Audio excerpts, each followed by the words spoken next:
గౌరవనీయులు రాష్ట్ర home minister Anita madam గారికి నమస్తే అండి. ఒక చిన్న అప్లికేషన్ మా తరపు నుంచి యాజ్ ఏ ముస్లింగా, ఎందుకంటే గణేష్ మండపాలకు సంబంధించిన మైక్ పర్మిషన్, తర్వాత గణేష్ విగ్రహానికి సంబంధించి హైట్‌కి ఇంత అని చెప్పి మాట్లాడడం, దాని మీద కొంత దుమారం రేగుతూ ఉంది. మీ కూటమిలో ప్రధాన పార్టీ అయినటువంటి జాతీయ పార్టీ బీజేపీ పార్టీకి సంబంధించిన కొంతమంది కూడా విమర్శిస్తున్నారు. అందుకు సంబంధించి సీనియర్ నటి బీజేపీ పార్టీకి సంబంధించిన నాయకురాలు మాధవీలత కూడా మాట్లాడుతున్నారు. ఇందుకు సంబంధించి మీరు కూడా స్వేచ్ఛగా ఈ భారతదేశంలో, ఈ రాష్ట్రంలో స్వేచ్ఛగా ముస్లింలు మేము మొహరం జరుపుకుంటున్నాం, మేము రంజాన్ జరుపుకుంటున్నాం, మేము బక్రీద్ జరుపుకుంటున్నాం స్వేచ్ఛగానే, మాకు అన్ని పర్మిషన్లు ఇస్తూనే ఉన్నారు. అలాగే క్రిస్టియన్లకు సంబంధించిన పండుగల్లో వాళ్ళు స్వేచ్ఛగానే చేసుకుంటున్నారు.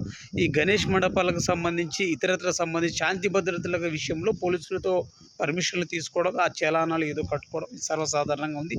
అంతే తప్ప గణేష్ విగ్రహానికి సంబంధించి హైట్‌కి ఇంత అంటూ చెప్పడం అనేది అది బాగోలేదేమో. ఇంకోసారి మీరు సమీక్ష చేసుకొని సరిదిద్దుకుంటే బాగుంటుందని యాజ్ ఏ ముస్లింగా నేను కూడా కోరుకుంటున్నాను మేడం. నమస్తే.